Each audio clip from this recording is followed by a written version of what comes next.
Tikala kobimisa mbongo na ya pochité pour atonga nango marché de liberté. Mais mbongo ya ba contribuable congolais ndé sala ki etonga marché de liberté. Ezali mbongo ya individu te mais mbongo ya peuple congolais.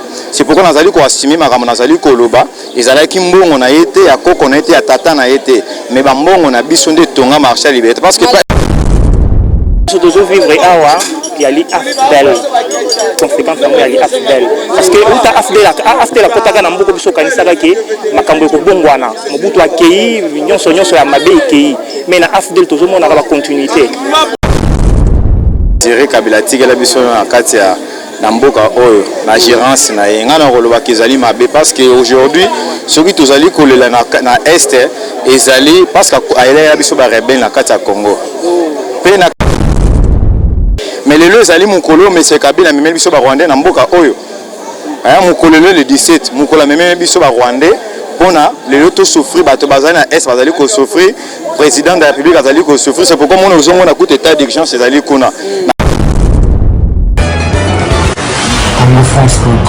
Merci beaucoup chers amis, vous qui êtes partout dans le monde entier, vous êtes en train de nous suivre sur le www.congofrance.com.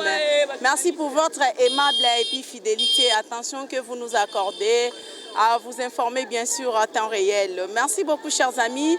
L'actualité reste dominée jour pour jour de 17 mai 1997 au 17 mai 2021. Ça fait déjà presque 20 ans depuis que l'AFDEL ou encore la mort de Mouzé Laurent Désiré Kabila Oyo Bakotaki Lelo Bakotaki na entré à AFDEL. C'est pourquoi nous, dans le cadre de vous informer, chers amis, vous qui nous soutenez, vous qui nous aimez, vous qui aimez Congo France, nous sommes en direct de Marché de la Liberté. Un parmi les héritages que Mouzé le Père a laissé et surtout pour ceux de la population de la district de Tchangou, plus précisément dans la commune de Massina, où nous sommes venus prendre les réactions de la population qui sont à côté et qu'est-ce qu'il en passe après la mort ou avant la mort de Mouzé Laurent Désiré Kabila. C'est ce qui nous a beaucoup plus intéressé, bien que c'est une journée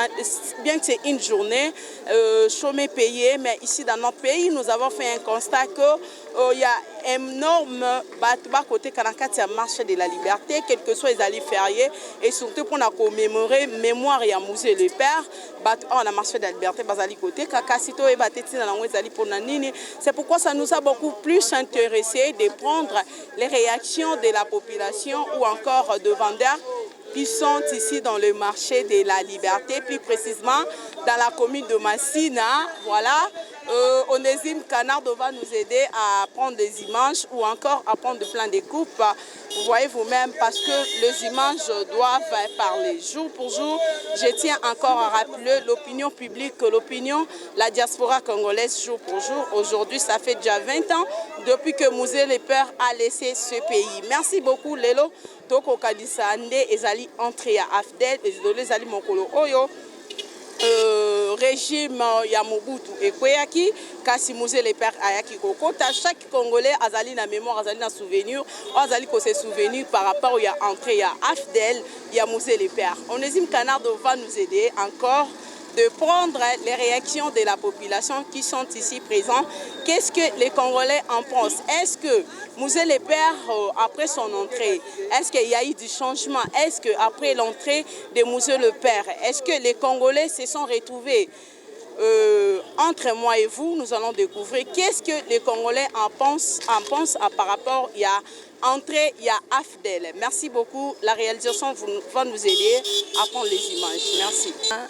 2021, jour pour jour, depuis entrée à AFDEL, à Tozali na Katia Marché de la Liberté, Tozali parmi ma création, il y a Mouzé le Père, Atikela qui peuple congolais, Kassi, Nino Koki ko se rappeler depuis Mouzé le Père à Koufa, Tilelo, Tokomi déjà presque 20 ans passés.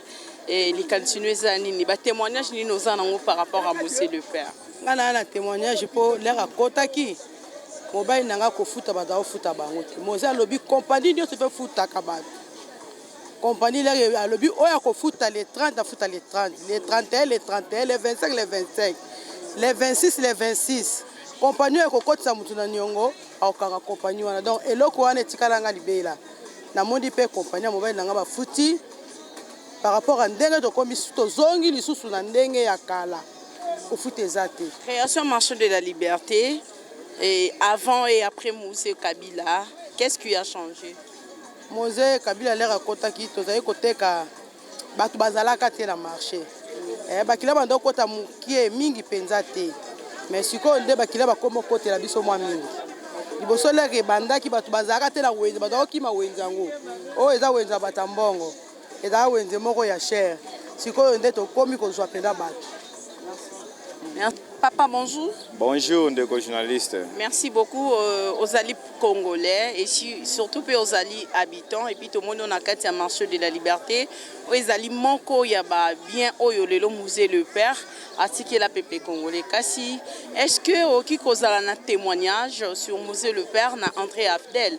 Parce que jour pour jour, ça fait presque 20 ans depuis qu'il a disparu. Et puis gérance un marché de la liberté. Est-ce que avant et après musée, qu'est-ce qui a changé? Qu'est-ce que vous remarquez? Message du Boki qu'on lancé, surtout dans le gouvernement provincial ou Bakulanda Bissou.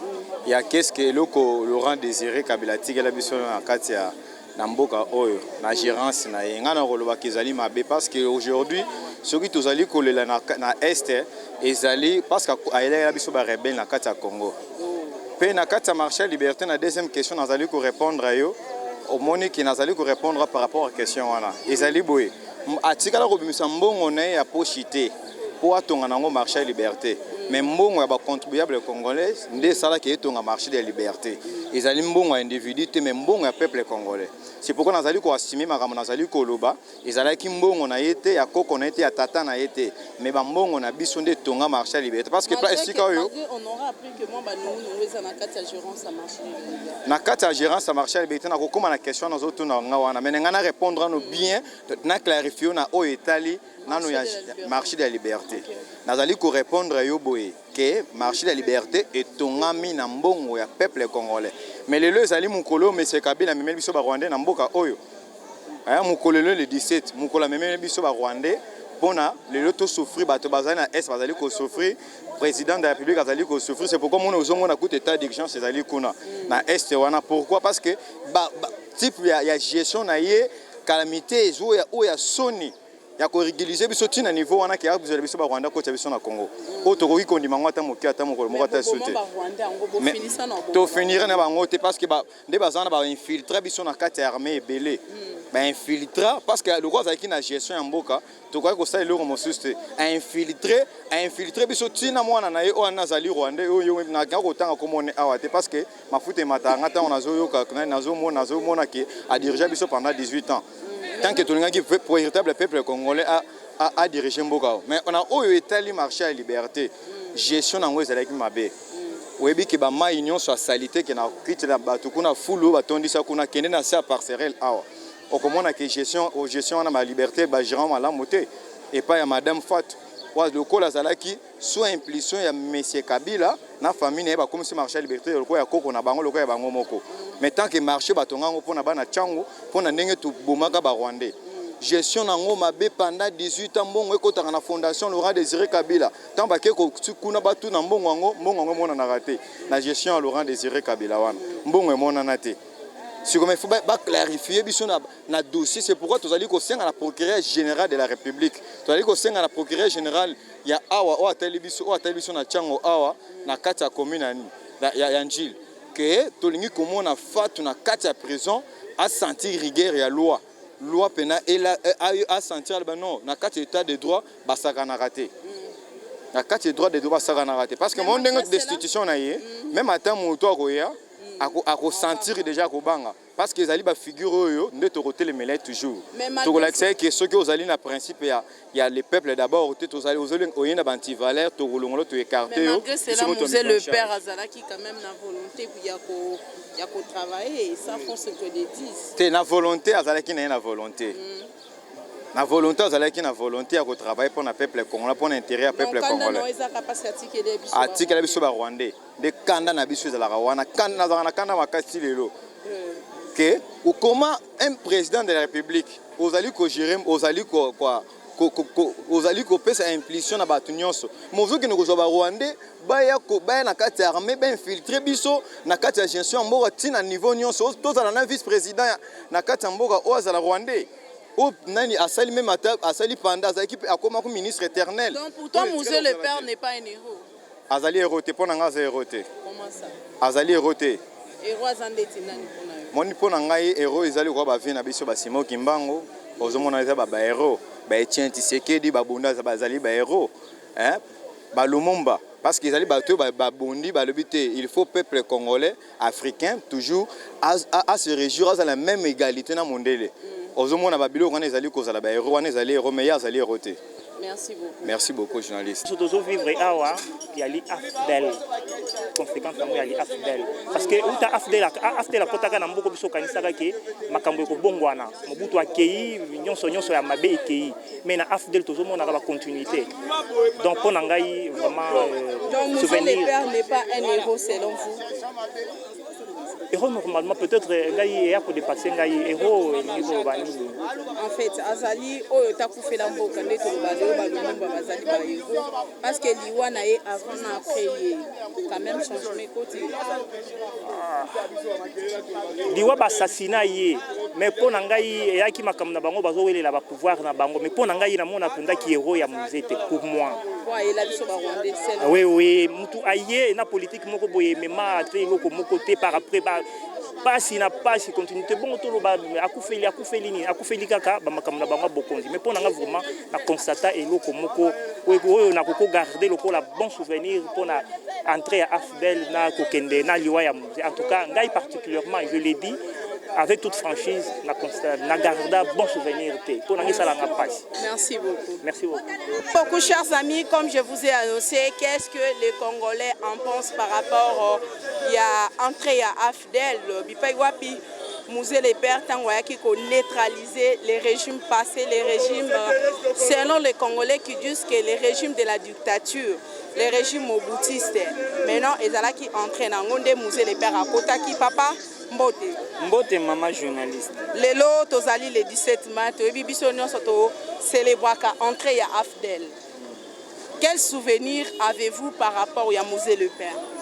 Bon, Musée le Père na entrée nae azalaki azana ba souvenir ebele oyo Congolais nyonso ayebi pe a reconnaître kango. Na régime ya Mobutu to souffraki mingi na dictature. A souffraki biso pendant 32 ans. Grâce ya Nzambe ayoko lamusela biso oyo pe toyebaka te na vie na kombo ya Musée Laurent Désiré Kabila. Kokota na ye ezalaki tellement délivrance pour na vie ya peuple congolais.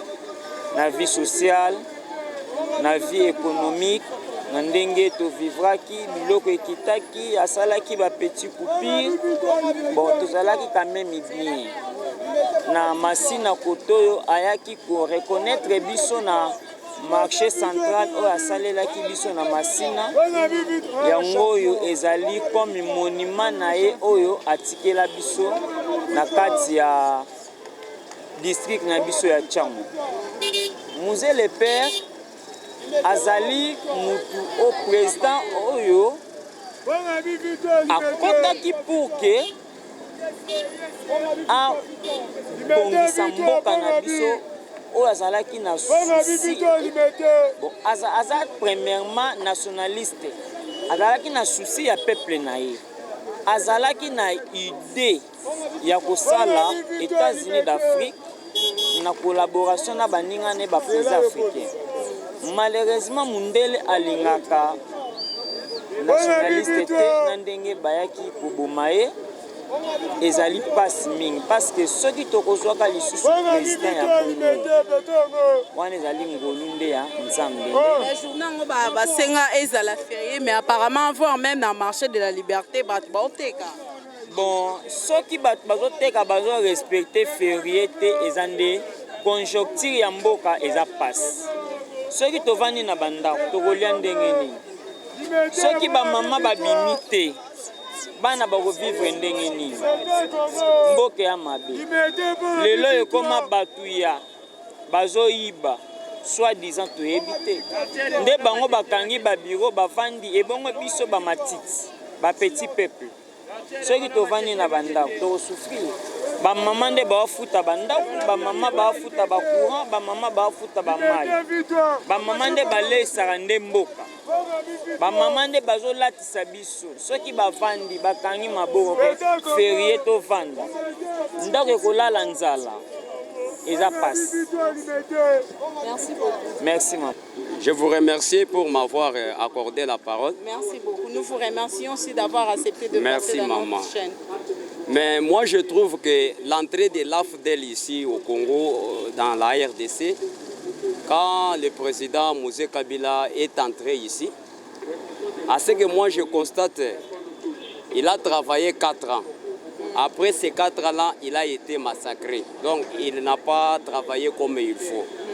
Mais ce que je sais qu'il avait l'esprit de changement. Parce qu'il voulait qu'un Congolais ne puisse pas donc, souffrir. Et lui-même, dans ses déclarations, il disait que le dialogue entre Congolais, c'est-à-dire l'autoprise en charge, donc, vient par l'unité nationale. Et il avait même promis de ne pas trahir le Congo. C'est pour montrer que Mosé avait l'amour. Donc, et il avait l'esprit de changement pour amener la RDC à un niveau très élevé. Mais malheureusement, il a été massacré. C'est ce que moi aussi j'avais à dire. Il avait aussi l'esprit de changement, mais il a été massacré. Donc, vous pensez que Mosé le Père, c'est quelqu'un qui était rempli de bonne volonté quand même? Il avait la bonne volonté de soutenir la RDC. Parce que premièrement, nous voyons à son entrée, il y a d'autres choses que Mosé a fait. Des choses que nous-mêmes aussi, nous voyons avec nos propres yeux. Par exemple, ici à Bitaba, il a fait construire la marché Liberté. Donc, la marché de la liberté. C'est devenu très sale. Ouais, c'est devenu très sale, mais il a fait quand même un effort. C'est un homme aussi qui avait aussi un bon effort d'amener la RDC dans un niveau vraiment du développement. Parce qu'un homme qui n'avait pas le développement, il ne pouvait pas dire de ne pas trahir le Congo. Quand il disait cela, il montrait qu'il aimait son pays, la RDC. Et en même temps, il a dit l'autoprise en charge d'un Congolais vient par l'unité nationale. Donc il voulait que les Congolais puissent faire un dialogue entre Congolais et s'unir et travailler ensemble. Comme nous avons aussi, sans oublier le président de la République, Fachi, comme aussi il a l'amour envers le gens. Fachi aussi incarne l'idéologie de Mosé. Il a aussi... je vois que Fachi aussi a aussi vraiment une bonne volonté. Il a une grande idéologie comme Mosé. Merci beaucoup. Ok. Bonjour. Bonjour madame. Jour pour jour, le lot le 17 mai 2021. Au Bissonio Soba Congolais, depuis le 17 mai 1997, il y a entrée à Afdel, entrée à Mosé le Père. Il est tant que Congolais, souvenir aux Anango, souvenir aux Anango pour Mosé le Père. Oui, merci. Souvenir aux Anango parce que je me suivais tant Nazala qui m'a namouké. Nazala comme on a écouté qui na état moko ba para bazako lela pour la dictature moko et utaï golikana président yakala Mobutu. Que son repose à paix. Bato bakomaki déjà bon 6 mois impayés, 8 mois, 20, 50 mois impayés. Bato balela ki mingi baluka ki nani akoki kozala nationaliste kati na pays oyo. Tango de Laurent Désiré Kabila ye azalaki déjà nationaliste parce que alingaki mutu nyonso a se retrouver yango wana lokola akotaki to sepelaki pe mingi malheureusement vie naye yaki kokende que son âme aussi repose à paix tozo sepela maintenant jusqu'aujourd'hui toza ko kanisa naye parce que à côté cela qui biso ayaki na esprit nationaliste pe a sepela ki non so ki da kanata na mbele tina minute obo état de droit evanda mais lokola kende kimbo état de droit na ikimaki biso yango wana to sepela toza ko se souvenir na journée à lelo mais ngai mo souvenir mo na za ko kanisa toza ko lela ye alingaki il a teli mabete alingaki te moyibi na mboka alingaki te kindumba ezala parce que azalaki na esprit ya kosala misala na kati ya mboka nazokanisa ntango mosusu tosungaki ye mpona kolongola barebele na mboka oyo biso bato ya masina.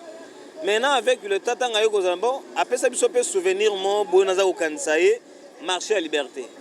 Malgré tout ntango aye kokóma na régime mosusu baye koprive biso liberté wana, baye koprive biso wenze to marché wana ya liberté. Mais pour le moment ntango tokomi na état de droit, ntango bapesi biso wenze ya liberté nakanisi ye mbala moko na babi oyo apesa biso akabela biso cadeau na biso ya bato ya masina nasepelaki tro makasi mpe tokomi na ntango ya faci makambo wana ezozonga malema nga mpe nazosepela mpo na ye. Date le 17 mai, chose grave, il faut Congolais commémoraka décès date ya entrée dans date à libération ya mboka na biso na maboko ya occupant. Mais chose grave to comprendre, to constater que par rapport à le 17 mai où les cas ils ont vraiment fériément respecté. Mais pour cette année apparemment les Congolais en ont marre. Normalement tant on lobby cette année parce que tous en état de siège biso nyonso toza concentré toza na bas triste moboye ya bandeko na biso bakufi na este lokola toza na état, je peux dire état de guerre, état de siège, c'est que état de guerre. Nanganisi no toza na état de guerre yango wana mo malili wana ezali tango passage oyo koleka este baninga bazongi kimia tokobana ko fêter yango d'habitude. Merci beaucoup papa. C'est moi qui vous remercie. Beaucoup chers amis, je pense que vous avez constaté et puis vous avez suivi les réactions de la population congolaise, particulièrement quinoise. Enfin, Bapesi Likanis Nabango par rapport à entrée, il y a Mouzé le père, Laurent Désiré Kabila, chaque le 17 mai, Ndeto Selewaka. Entrée à Afdel, bien que mort naïe, les Congolais bako se souvenir na ba bien fait belé ya Mouzé le père, Bapesi ba raison Nabango. Kasi ce qui fait très mal au cœur, voyez vous-même, tous vraiment on a marché de la liberté, na commune Massina. Et ça parmi le marché qui a été le plus propre et puis bien, mais chose grave, nous constatons que le marché de la liberté a été abandonné. On ne sait pas si c'est un problème de gestion ou comment. Mais ça fait trop mal, Bandeko Balandi. Et puis je tiens encore à rappeler à ceux qui nous ont suivis, nous parlons de l'entrée de l'AFDEL. L'entrée de l'AFDEL, entrée prise, il y a pouvoir, il y a Mouzé le père. Quand ils étaient venus, tant qu'il y a un pouvoir, les Londres Moutouba, c'est là que tu vas neutraliser le régime. Yamobutu Mouzé le père a pris le pouvoir le 17 mai. Merci beaucoup, chers amis. Continuez toujours de s'abonner massivement dans votre chaîne YouTube. Vous ne serez pas déçus. Et surtout, n'oubliez pas de partager nos vidéos. Restez toujours connectés et puis branchés dans notre chaîne. Je vous aime tant. À nous revoir à la prochaine. Bye bye. Que vive la RDC, que vive la République démocratique du Congo. Mouzé Kabila le père, à jamais dans nos cœurs. Héros national, à jamais dans nos cœurs. Je tiens encore à représenter mes condoléances à la famille Kabila. Merci, à nous revoir à la prochaine. Bye bye. Congo France.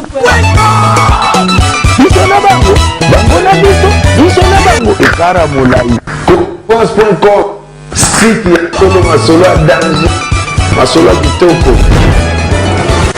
Congo France.com